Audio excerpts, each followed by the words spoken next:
Bienvenue sur Parole d'Or, le podcast dédié à la mise en lumière des récits de femmes et d'hommes autour de leurs histoires personnelles, professionnelles et spirituelles à propos de success stories ou d'apprentissage. Ici, je préfère parler d'apprentissage parce que, selon moi, derrière chaque échec se cache quelque chose à apprendre. Je considère que la parole est d'or, car c'est un outil puissant qui, à travers les âges, avec la transmission orale, a permis à chaque génération de transmettre aux suivantes leur héritage, leurs valeurs et leurs récits inspirants. Je m'appelle Karine, je suis énergéticienne et accompagnatrice spirituelle et j'ai eu envie avec ce podcast de mettre en lumière mes récits personnels et ceux des personnes qui m'inspirent et j'espère qu'ils permettront à quelques-uns d'entre vous d'y trouver de l'inspiration, des clés de compréhension, de l'empowerment pour avancer vers le chemin de la réussite et la place personnelle ou professionnelle que chacun essaye de se faire dans ce monde, et ce, avec le plus d'authenticité possible. C'est super compliqué de commencer un podcast. Je sais pas du tout comment commencer un podcast. Dire « salut, ça va ?»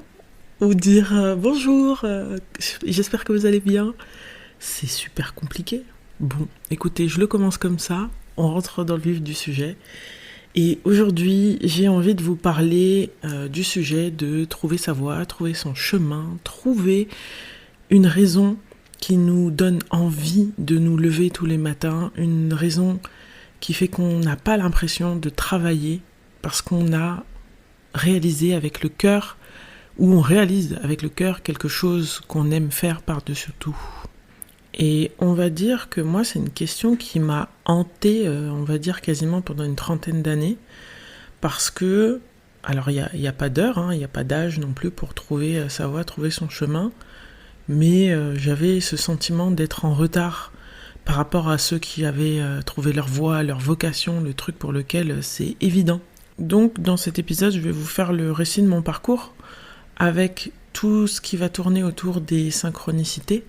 Donc toutes ces petites choses qui m'ont permis de cheminer, d'arriver à ce point, à ce nouveau point de départ là, avec mon métier final, vraiment ma passion, mon cœur, et aussi toute la dimension de la réflexion personnelle et des émotions, et surtout les outils qui m'ont permis d'accéder à tout ça. Enfin, c'est surtout des outils que j'ai envie de vous transmettre. Il était une fois une jeune fille des années 90 qui se posait énormément de questions sur ce qu'elle voulait faire dans la vie. D'un point de vue personnel, j'ai été celle qui s'est toujours sentie, pas toujours été, mais celle qui s'est toujours sentie à part. Je me sentais à part mentalement parce que j'avais la sensation de ne correspondre à aucun groupe d'amis. J'essayais toujours de me calquer sur le comportement des autres, d'apprendre le comportement normal en société. Donc dès la plus jeune enfance, en fait, on va dire, ça s'est encore plus montré à partir de la primaire. À partir de la primaire, où j'étais sans cesse à la recherche d'amis. J'étais presque, on va dire, une sans-amis. C'était très difficile pour moi. Alors, première chose, physiquement, j'étais beaucoup plus grande que tout le monde. Donc, si je vous donne un ordre d'idée, en CM2, je faisais 1m71, donc j'étais plus grande que la maîtresse. Qu'aujourd'hui, je fais 1m78, donc je suis très grande. Et ça m'a valu déjà d'être mise à part de par ma particularité physique. J'ai grandi dans la banlieue du Val-de-Marne, donc on va dire que j'étais dans un milieu assez éclectique, donc tout ce qui tournait autour de la culture, les années 90 c'était très mélangé, donc il n'y avait pas trop de soucis de différences culturelles, parce que voilà, c'était vraiment la cohésion. Néanmoins, moi, issue du métissage, j'avais du mal à me sentir, donc je suis métisse franco-italienne et togolaise, et je savais pas s'il fallait que je me sente plus blanche ou plus noire, j'étais perdue. Donc ça fait beaucoup de paramètres là de mon jeune âge où je ne sais pas qui je suis, je n'arrive pas à trouver le milieu dans lequel je vais me sentir à l'aise, je vais me sentir dans mon élément. Et vient ce trait de personnalité qui va tourner autour de la suradaptation, de l'observation, de l'empathie, tout ce qui va me permettre finalement, de par ce que je vois, ce que j'observe, de mimer, de calquer et d'être la pure copie du groupe dans lequel j'essayais de m'intégrer. Donc j'étais vraiment dans cette dynamique déjà de people pleasing, donc faire plaisir aux autres, essayer vraiment d'être tout sauf moi-même. Déjà c'était assez problématique. Et vient la fatidique question de l'orientation professionnelle. Et là, moi, ça a été le grand questionnement, parce que j'avais la sensation de choisir par dépit un truc qui pouvait plus ou moins me correspondre, parce que, alors je crois que c'était en 4e ou 3e, 4e, où je me disais que j'allais faire puéricultrice, parce que j'avais des frères et sœurs qui étaient beaucoup plus jeunes que moi, donc 8, 11 et 12 ans, non 8, 12 et 13 ans d'écart, et vu que je m'en occupais beaucoup, je m'étais dit, bon bah dans la continuité, j'aime bien m'occuper des enfants. Faux. C'est faux. Vraiment, j'ai très vite laissé tomber ça de toute façon, puisque début de 3e, j'ai déménagé et je suis arrivée dans un environnement totalement différent, à la campagne, dans le fin fond du 77. Donc j'ai totalement laissé tomber cette idée-là, parce que c'était un très gros bouleversement. Donc j'ai continué ma scolarité et je me suis retrouvée, pareil, au bac, à devoir choisir un métier, et je me suis retrouvée par dépit dans le BTS profession immobilière. Je ne sais même plus comment je suis arrivée à faire ce choix-là, sachant que ce que je voulais faire à la base, c'était un parcours artistique. Je voulais devenir maquilleuse professionnelle, mais les blocages, les croyances limitantes des parents faisaient que les métiers artistiques, il n'y avait pas de débouchés, c'était trop incertain, et que c'était pas un vrai travail d'être maquilleuse professionnelle, selon mes parents. Et donc j'ai laissé tomber ça, alors que j'adorais dessiner, j'adorais faire de l'art, j'aimais écrire des poèmes, j'aimais parler dans un micro. Ça c'était vraiment quand j'étais toute petite, j'avais un petit poste de radio, mais c'est des petits trucs là qu'on garde, que je vous dis, mais qu'on va garder de côté, parce que ça va faire partie finalement du point final. Donc si on revient au BTS profession immobilière, c'est là que intervient le premier coup de pouce de la vie, à savoir, je cherchais un job d'été en attendant de prendre cette rentrée, et comme par hasard, mais moi j'aime bien dire comme par hasard parce que c'est marrant, mais en vrai c'est ce que j'appelle des synchronicités. Ce premier coup de pouce qui va commencer à me rentrer, à m'aiguiller dans le chemin que je vais emprunter, à savoir ma voisine qui, dans l'entreprise dans laquelle elle travaillait, il cherchait des assistants administratifs, et donc c'est là que je prends un contrat de 2 mois et demi, je crois, ou 2 ou 3 mois, parce que la rentrée était fin septembre, et je découvre le monde du travail.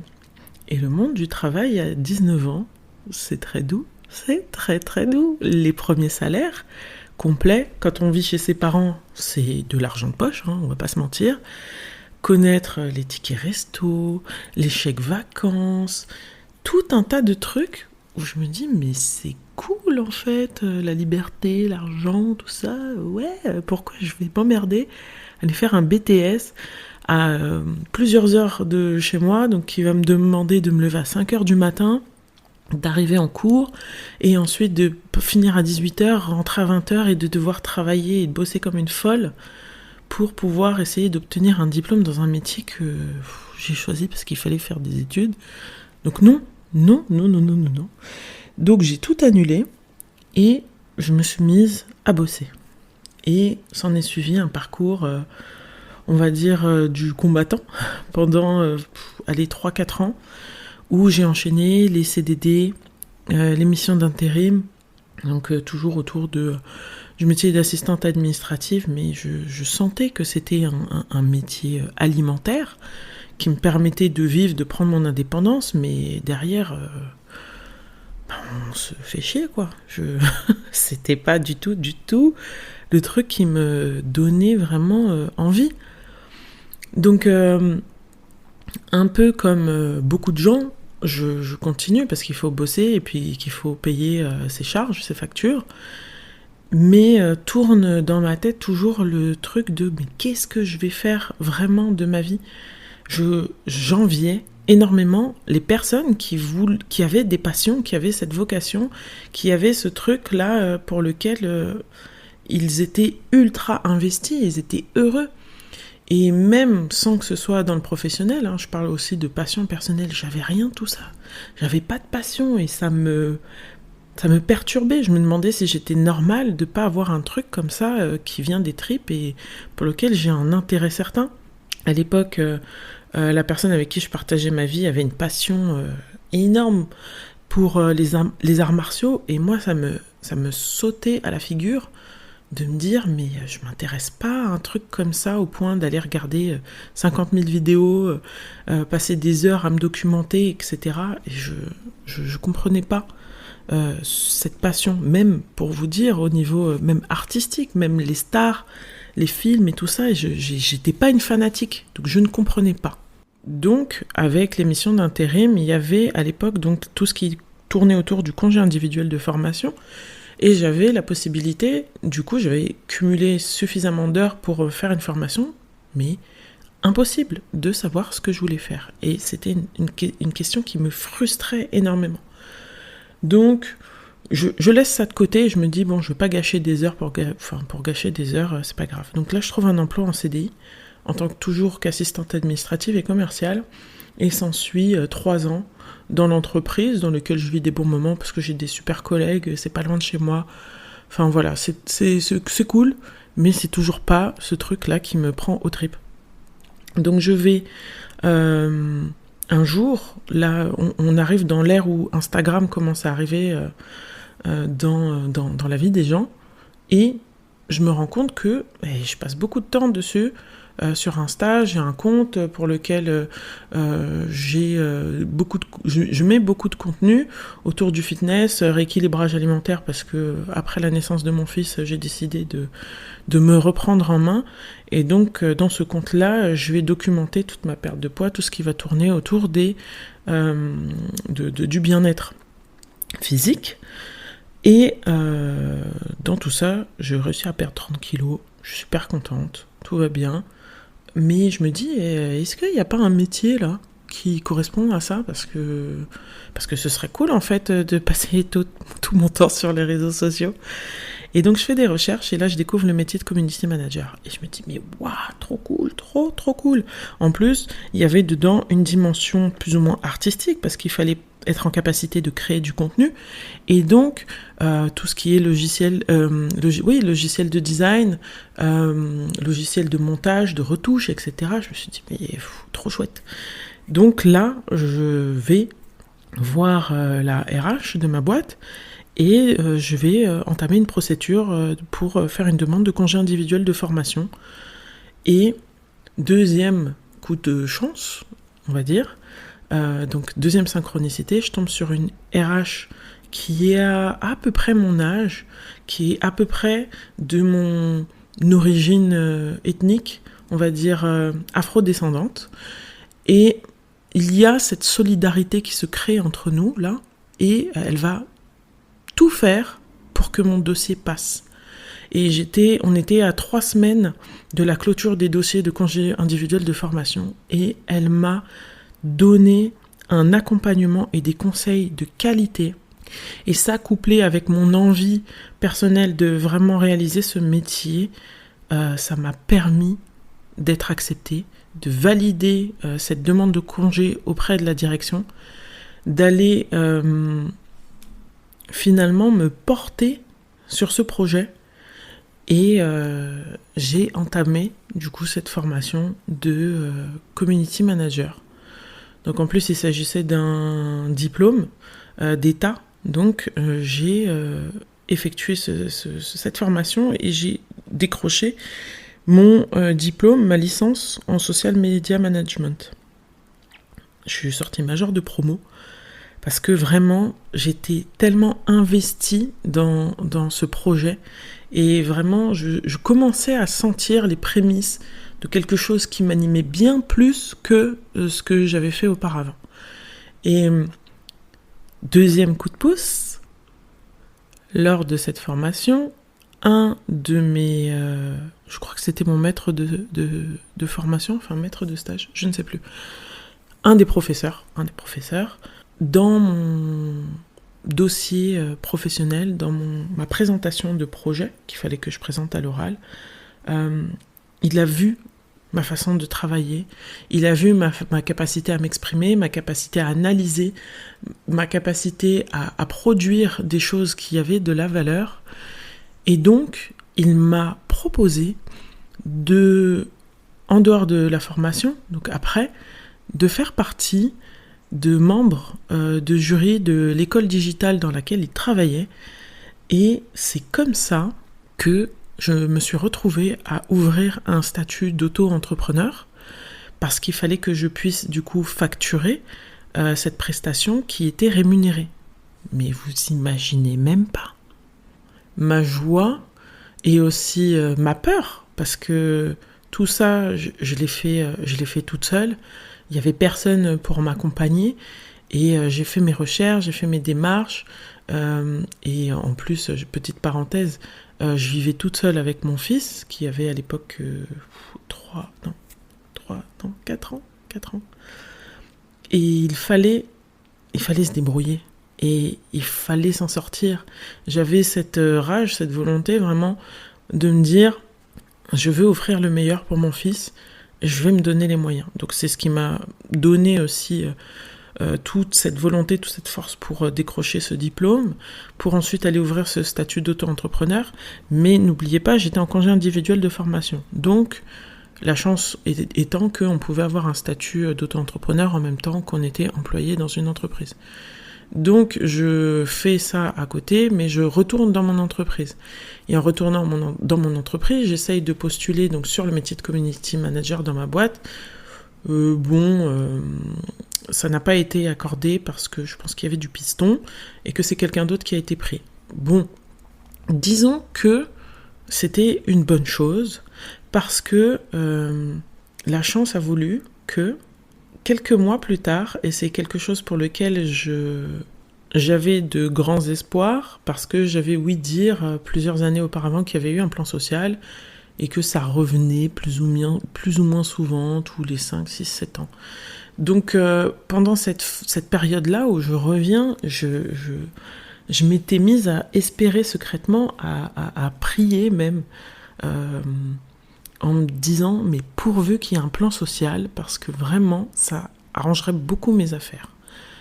Et dans tout ce processus-là, donc j'avais mon statut d'auto-entrepreneur, et en parlant de ce que je faisais, on m'a mis sur ma route des personnes qui avaient besoin de mes services. Donc en discutant avec mon coach à la salle de sport, il me dit qu'il a un projet et donc on va travailler ensemble. Et donc je travaille ensemble avec lui sur sa présence sur les réseaux sociaux, lui refaire un logo.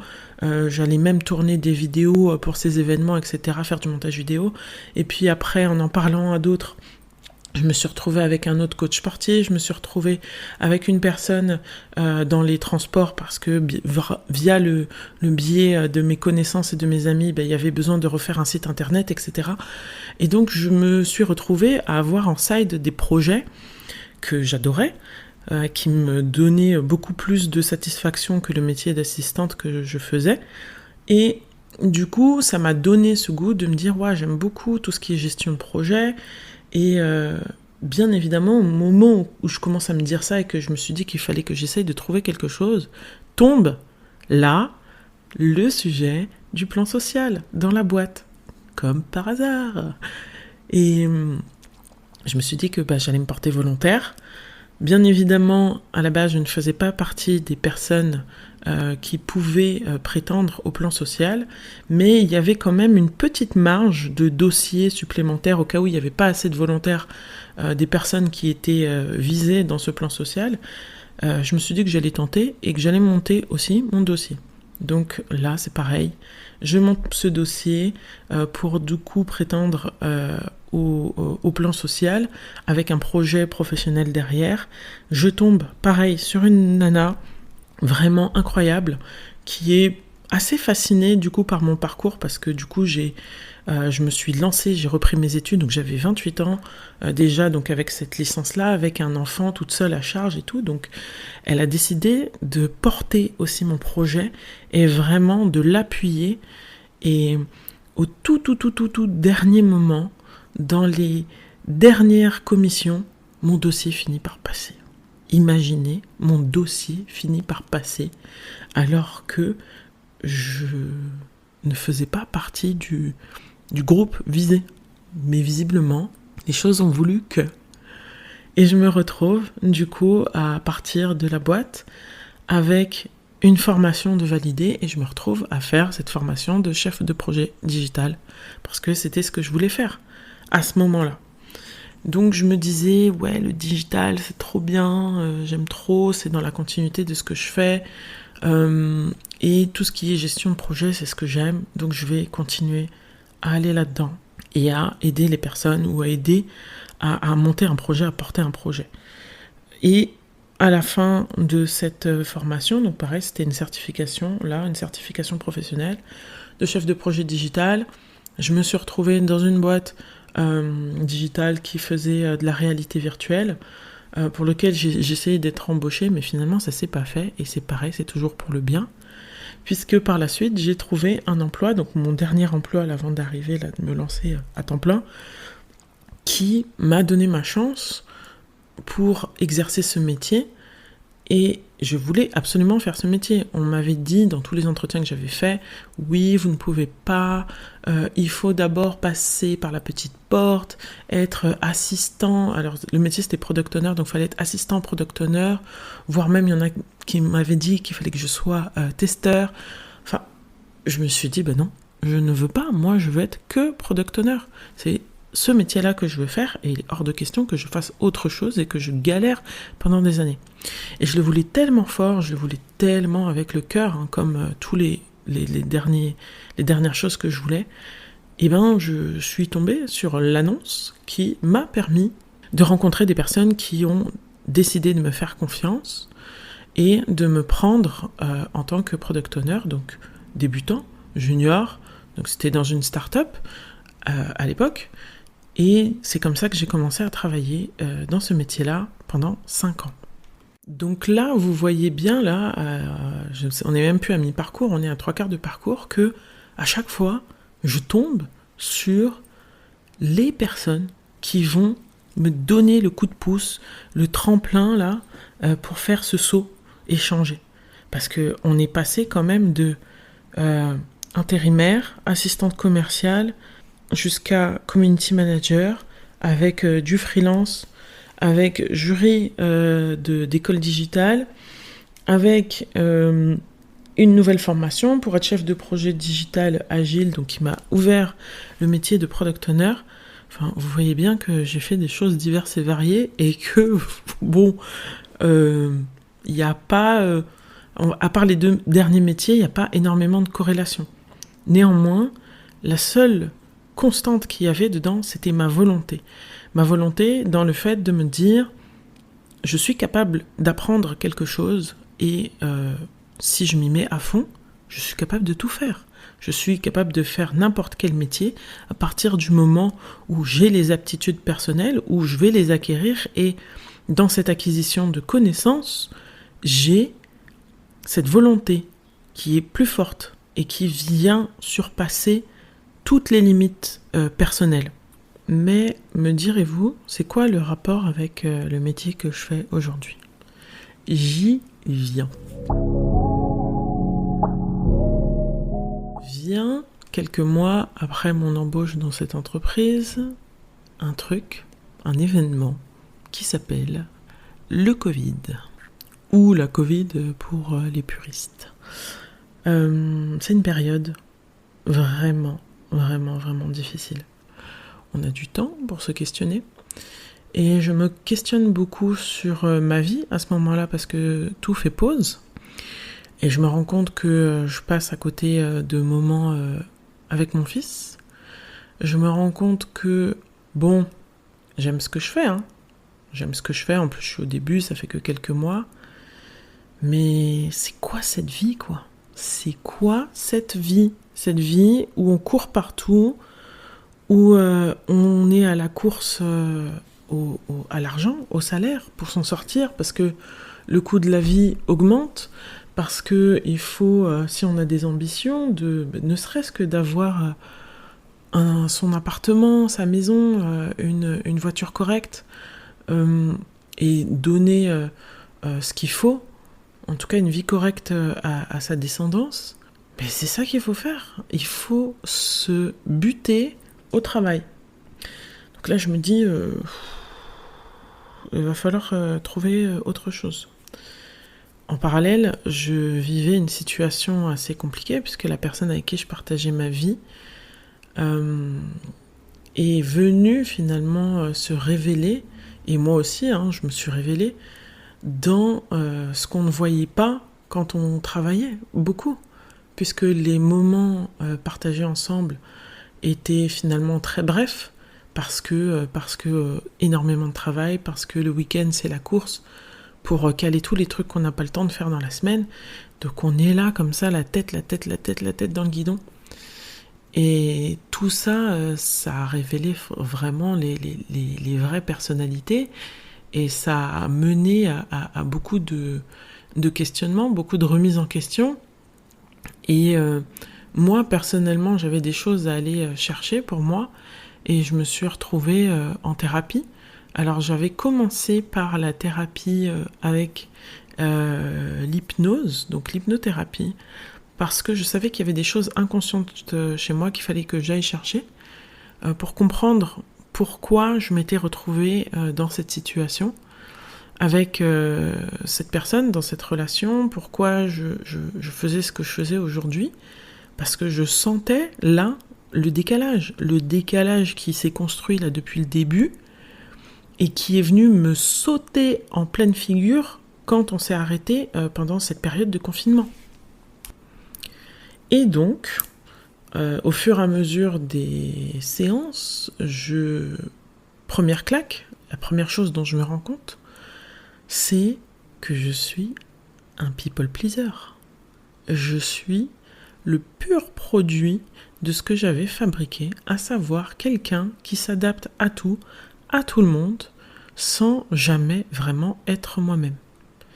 Je vous raconte pas le sacré bordel que ça a mis dans ma tête, parce que j'étais dans un phénomène de déconstruction et que je me suis retrouvée sans rien, en me disant mais qui je suis réellement, parce que là, il y a plus rien qui me correspond, il n'y a plus rien qui va. Ça, c'est problématique en fait ce qui se passe là. Là, pareil, coup de pouce de la vie, je commence à tomber sur du contenu en étant sur les réseaux sociaux, sur YouTube, autour de la spiritualité et du développement personnel.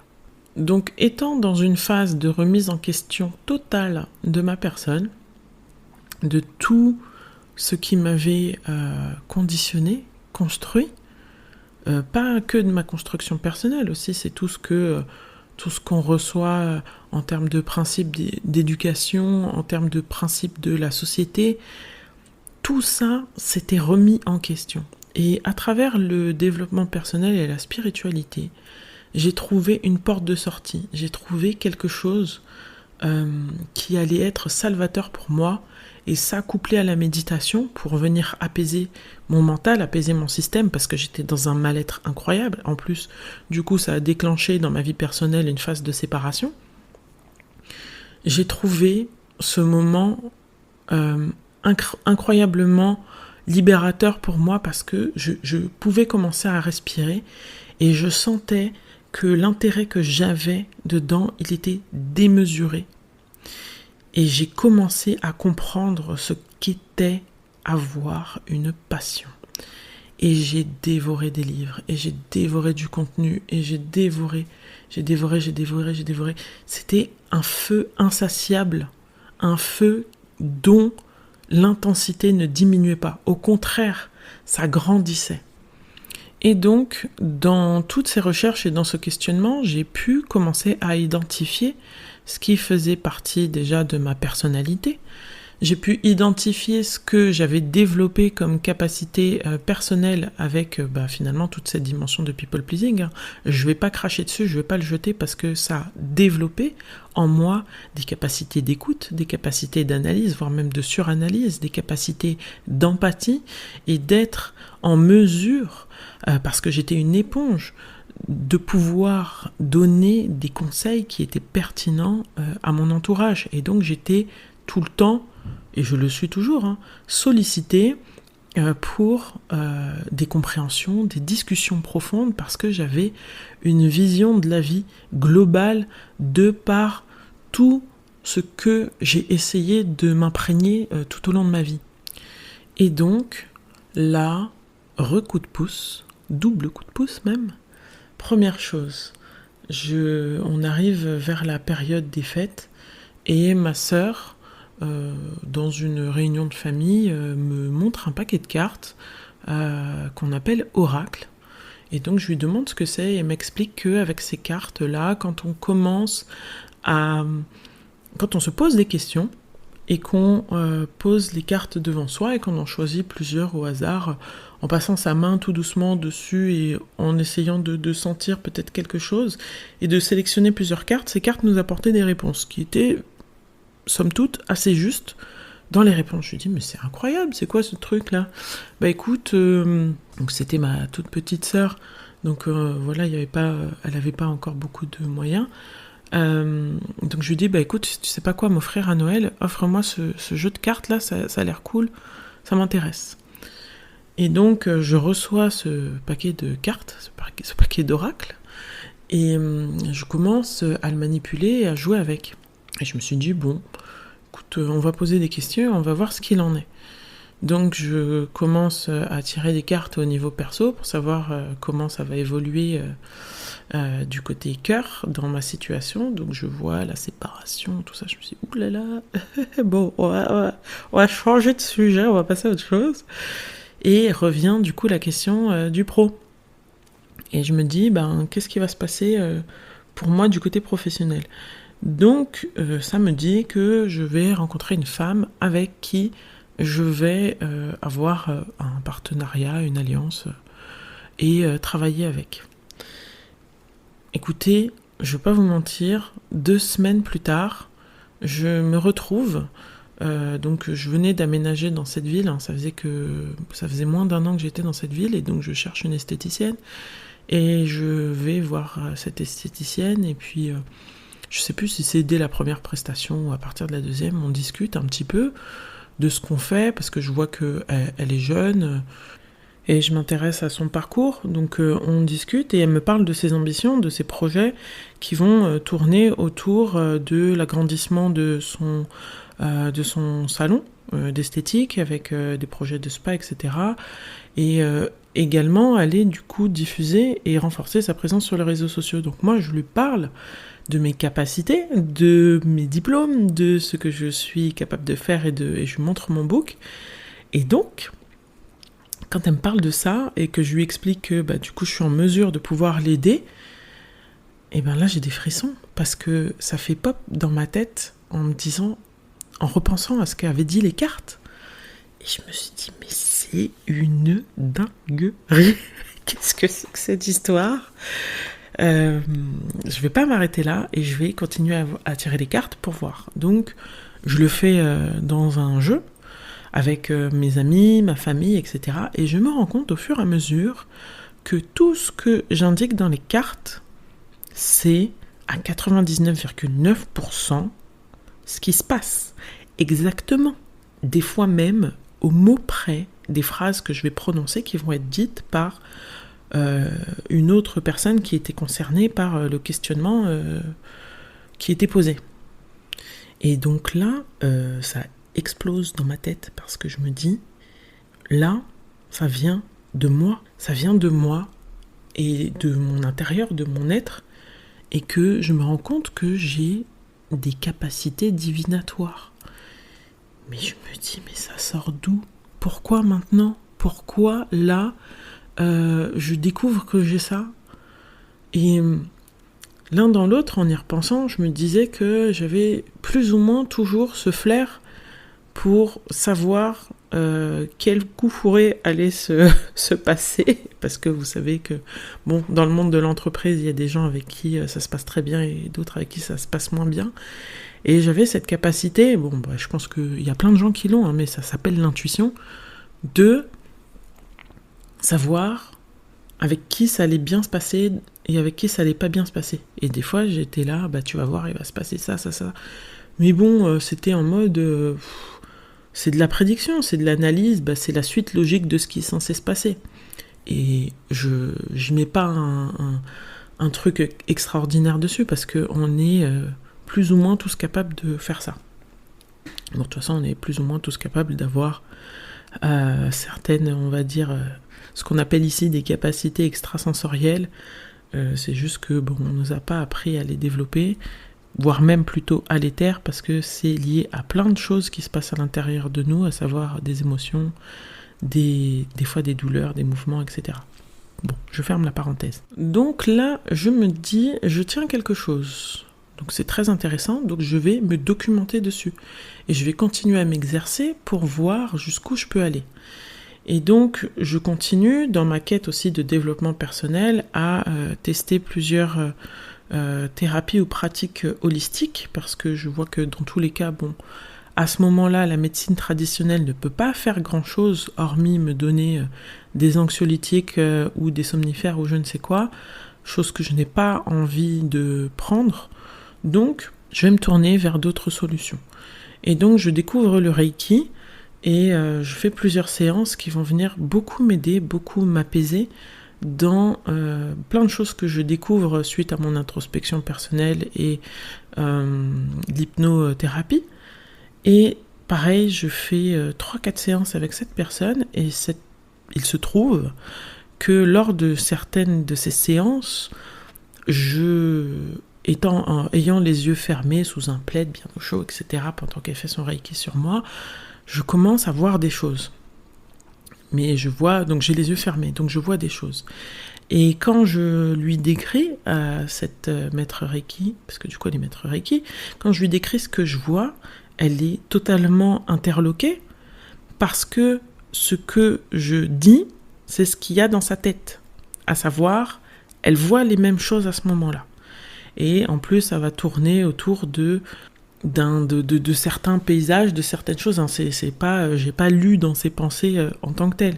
C'est juste que j'ai vu la même chose. J'ai décrit des paysages comme si mon corps avait voyagé dans un temps qui était au temps de l'Égypte, et que je m'étais retrouvée sous un temple, etc. Et bizarrement, ce que je lui décris, c'est la même chose qu'elle voit. Et donc là, elle se rend compte que elle a une formation qui correspond plus ou moins à cette thématique, qui s'appelle les soins de guérison du triangle d'or d'Isis. Bien évidemment, donc c'est pareil, c'est une technique de soins énergétiques pour lequel donc elle voit qu'il y a quelque chose qui m'appelle, qui l'appelle aussi. Et je vais me retrouver à finir les fins de ces séances de Reiki avec cette formation-là, qu'elle me propose parce qu'elle est apte à former et à me délivrer cette formation. Donc je remets dans le contexte, je viens pour faire du Reiki pour m'apaiser, parce que j'ai besoin d'être apaisée, de soulager des choses à l'intérieur de moi, et je me retrouve à la fin de ces séances à recevoir une formation parce que cette personne a détecté en moi l'appel, la capacité à être sensible à ce type d'énergie-là particulière qui va tourner autour du triangle d'or d'Isis. Et ça tombe bien parce que depuis ma plus tendre enfance, j'ai une passion, c'est pas une passion, un intérêt très particulier pour l'Égypte antique.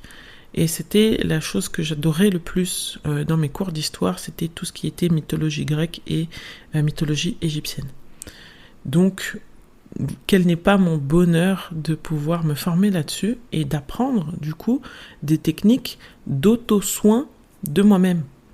Donc là c'est pareil, à l'issue de cette formation, je vais m'exercer déjà sur moi, je vois qu'il se passe des choses, je vais par la suite être en capacité de le faire sur des personnes de mon entourage et je constate que j'arrive dans quelque chose où je vais réussir à du coup ressentir certaines énergies, être en capacité de soulager, d'apporter un bien-être, voire même pour certaines personnes de retirer des douleurs ou des affections physiques de type conjonctivite, entorse, douleur, etc. En tout cas de fortement diminuer la douleur ou de faire même partir la chose. Et là je me dis mais qu'est-ce qui se passe en fait ? Qu'est-ce qui se passe ? C'est absolument fou ce qui arrive, et donc c'est pareil, je décide d'aller me documenter, de comprendre comment ça fonctionne, et c'est là que je découvre tout le système des capacités extrasensorielles, de comprendre qu'il y a aussi des choses comme la médiumnité qui existent, et je me rends compte qu'en exerçant, ça vient allumer chez moi des choses que finalement j'avais toujours plus ou moins ressenties chez les personnes, en termes d'émotion, en termes d'énergie. J'étais capable de sentir si cette personne, c'était une personne qui était profondément triste, si c'est une personne qui avait beaucoup souffert dans sa vie, si c'est une personne avec qui était plutôt sombre et voire même malveillante. Et c'est venu remettre en lumière des choses que j'ai toujours senties très fortement, mais voilà, je savais pas quoi en faire, quoi.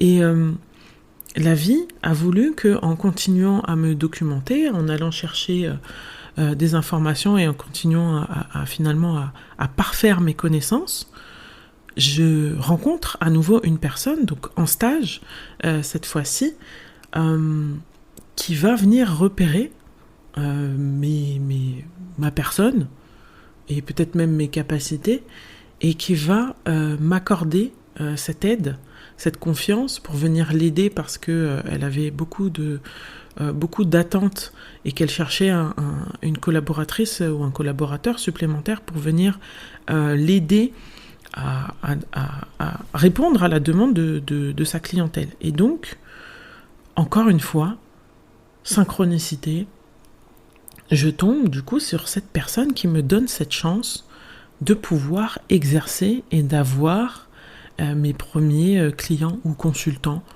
On ne sait pas trop comment dire dans ce métier-là parce que y a un espèce de tabou autour de la rémunération et venant des personnes qui ont ce genre de capacité ou don, surtout, enfin don, moi j'appelle pas ça un don, mais bref. Donc, je vais pouvoir commencer à exercer et du coup, prendre confiance en moi, voir que j'ai encore d'autres capacités qui se révèlent, d'aller à la racine des fois de certaines problématiques venant de l'enfance, d'avoir même des contacts médiumniques des fois qui sont sortis de nulle part. Et vraiment, j'ai cette conscience de me dire, attention, est-ce que t'es pas folle ? Est-ce que t'es pas en train de vriller ? Parce que, ayant toujours été dans cette quête de recherche et d'information, j'ai quand même un parcours assez normal, assez cartésien pour certains, et qu'il n'y avait rien qui me prédisposait à partir dans ce truc-là, et vivant une période assez difficile, une rupture, etc., j'ai toujours remis en question finalement ce qui m'arrivait, de façon à garder les pieds sur terre et toujours vérifier que je partais pas en cacahuète.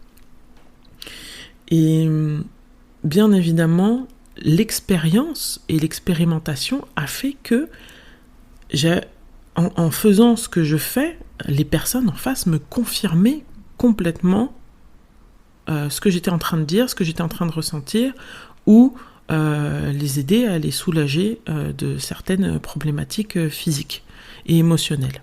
Et donc là, ça apparaît pour moi comme une évidence. Une évidence que c'est ça, c'est ce chemin, c'est cette voie. Je ne sais pas où, quand, comment ça va se manifester pour y passer à temps plein, mais je sais que ça, c'est quelque chose qui m'appartient. C'est quelque chose qui vient du ventre, qui vraiment vient animer ce feu intérieur-là et qui va venir déclencher chez moi cette passion parce que j'arrive, en plus de tout ça, et avec toute la documentation, tout le contenu que je consomme, je me rends compte que j'en apprends énormément sur l'humain, j'en apprends sur son fonctionnement, j'en apprends sur tout ce qui est de visible, mais tout ce qui est invisible, et finalement qui va venir expliquer des choses que je n'arrivais pas à m'expliquer ou que les personnes en face de moi n'arrivaient pas à s'expliquer. Et c'est là que j'ai senti cette bascule de me dire, ça y est, je suis sur la voie.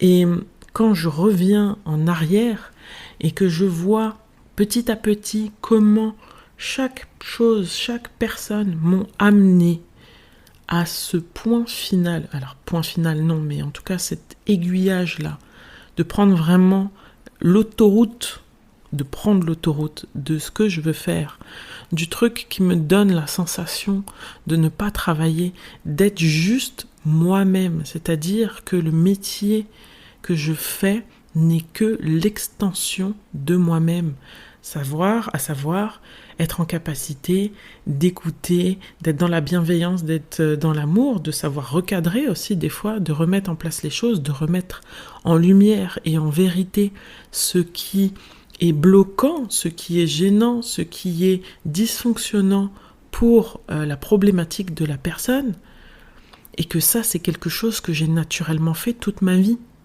et que je me rends compte que c'est aussi un métier que je vais pouvoir exercer. Mais imaginez cette joie, imaginez cette sensation de me dire oh, ça y est, enfin quoi. Et ça m'a valu quand même 3 ans, 4 ans de parcours pour y arriver. Bien évidemment, donc j'étais toujours dans ma boîte et j'ai voulu me dire que là, il fallait que je trouve un moyen de partir et de me lancer à temps plein. Et là est venu plein de questionnements, plein de choses qui vont tourner autour de tout un travail qu'il a fallu que je fasse pour arriver à ce bout-là, parce que entre le moment où je m'étais dit qu'il fallait que je fasse ce métier et le moment où je suis là au fait de pouvoir le faire à temps plein, il y a encore 2 ans qui se sont passés parce qu'il fallait que j'aille chercher au fond de moi mon essence, mon authenticité, mes valeurs pour venir proposer quelque chose qui me correspond et qui ne soit pas calqué sur les autres. Parce que comme n'importe quel métier, finalement, il existe plusieurs personnes qui font le même métier que nous, mais il faut développer sa vibration, son authenticité qui va faire que ce sera un certain type de personnes qui vont se sentir attirées par nous et qui auront envie de venir travailler avec nous. Et donc ces années-là restantes, à partir du moment où j'ai acté que je voulais faire ça, c'est suivi des fois même à un moment où j'avais l'impression que c'était la traversée du désert et je me suis dit j'allais laisser tomber parce que là tout d'un coup il n'y avait plus de synchronicité, il n'y avait plus rien qui se passait pour que je puisse faire ce métier. Mais une fois de plus, la vie étant bien faite, il a fallu que j'aille creuser aussi à l'intérieur de moi ce qui allait faire mon authenticité.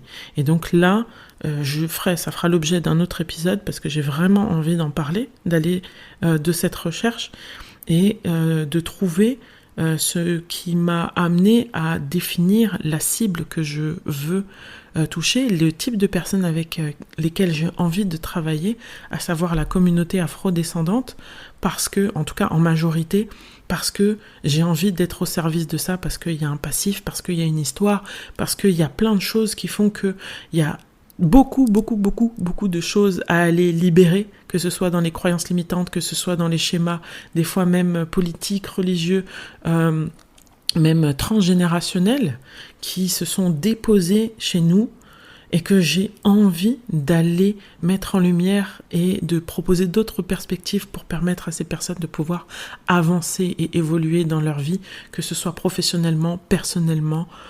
Donc tout ça, ça fait partie du processus. Et à partir du moment où j'ai commencé à rentrer là-dedans, à l'issue de ça est arrivée l'opportunité, parce que vraiment c'était une opportunité, parce que je l'ai vu sortir de nulle part, qui m'a permis de quitter mon emploi actuel.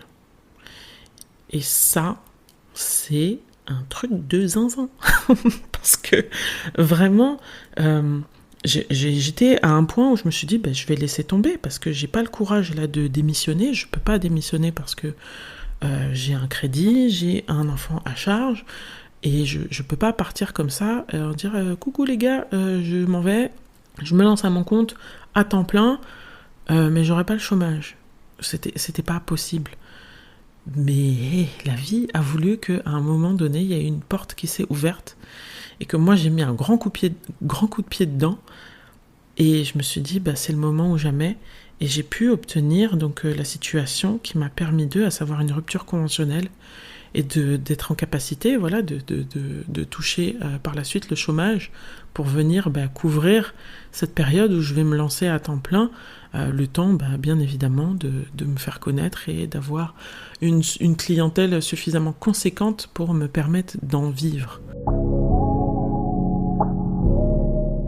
La conclusion de tout ça, parce que là on commence à être assez loin dans le timing de cet épisode, c'est que lorsqu'on cherche sa voie, lorsqu'on cherche son chemin, sachez que il y a plusieurs choses. 1, la vie conspire pour pouvoir vous permettre d'atteindre ce chemin, d'avoir cet objectif. Quand on vient sur Terre, on a tous quelque chose à apporter de notre valeur personnelle, et c'est quelque chose qui se trouve à l'intérieur de nous. Donc ça demande une introspection, ça demande d'aller des fois re-questionner qui on est. Je parle vraiment des personnes qui cherchent leur chemin. Il y a des personnes pour qui c'est évident dès le départ, et ça fonctionne très bien, et qui ne se posent pas ce genre de questions. Mais quand on sait qu'on fait quelque chose d'alimentaire, ou quelque chose qui était convenu, prévu parce qu'on fait ça de père en fils ou de mère en fille depuis des années, des générations, mais qu'on sent que là, il y a quelque chose qui accroche pas, et qu'il y a quelque chose de plus loin derrière à aller chercher, il y a déjà cette phase d'introspection, et finalement, même si des fois c'est pas dès la première action qu'on va tomber dessus, le fait d'oser changer, d'oser prendre des risques, d'oser aller ce vers quoi le métier qui nous intéresse sur l'instant T finira potentiellement par vous mener à un moment donné à cette voie que vous cherchez.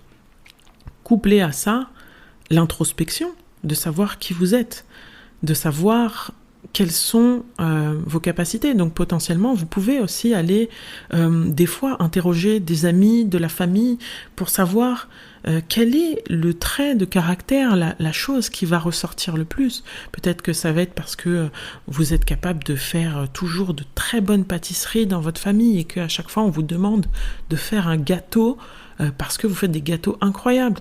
Peut-être que ça va être vous solliciter pour venir régler des problématiques ou d'être médiateur sur quelque chose, parce que vous avez cette capacité de prendre du recul et d'analyser, de voir l'ensemble d'une situation, et que ça peut vous mener à un métier plus intéressant que ce que vous faites.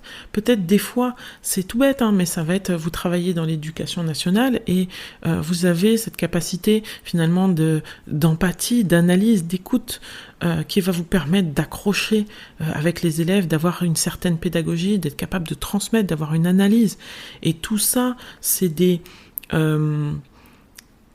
soft skills, des compétences personnelles qui reviennent, et pour lesquelles les gens vous sollicitent parce que vous avez cette valeur ajoutée que eux n'ont pas pour pouvoir résoudre telle ou telle problématique, ou pour toucher telle ou telle personne.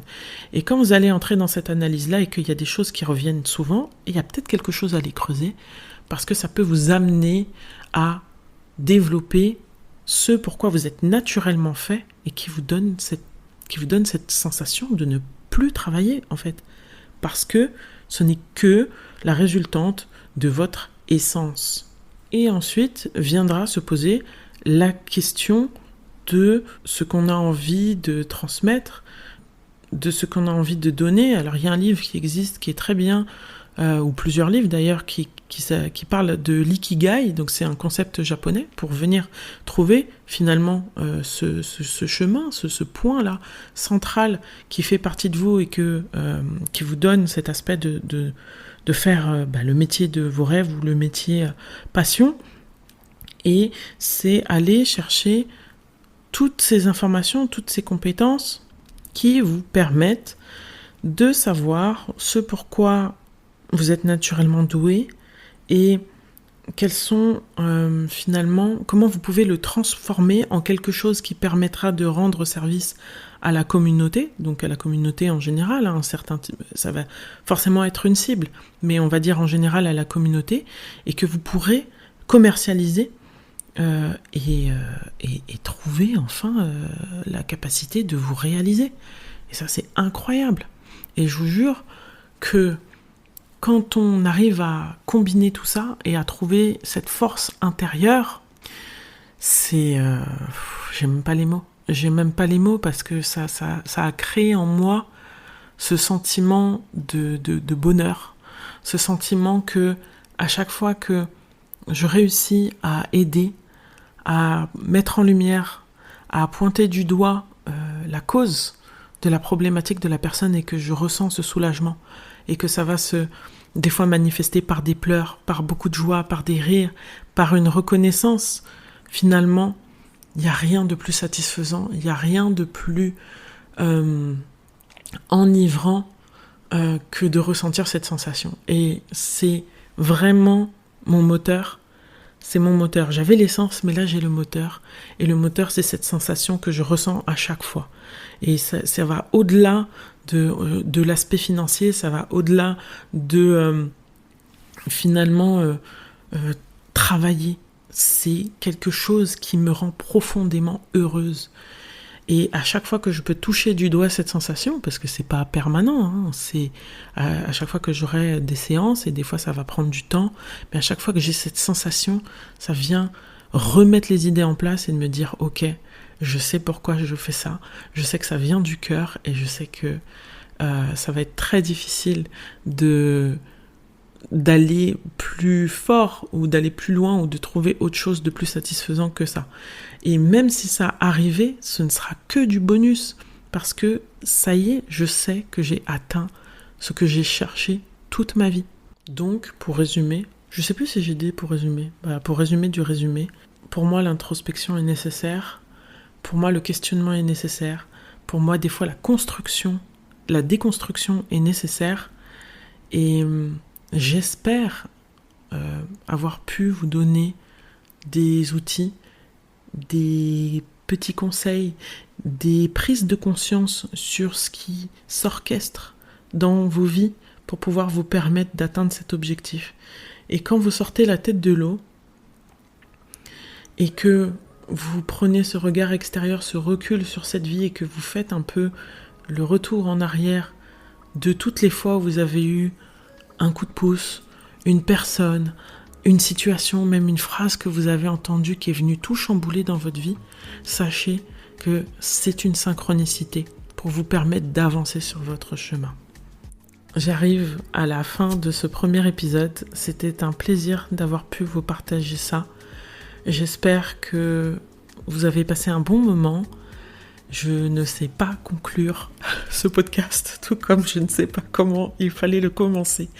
Dans tous les cas, je vous souhaite le meilleur. Je vous dis à très vite pour un prochain épisode. Et surtout, n'oubliez pas de mettre de l'or dans vos voix.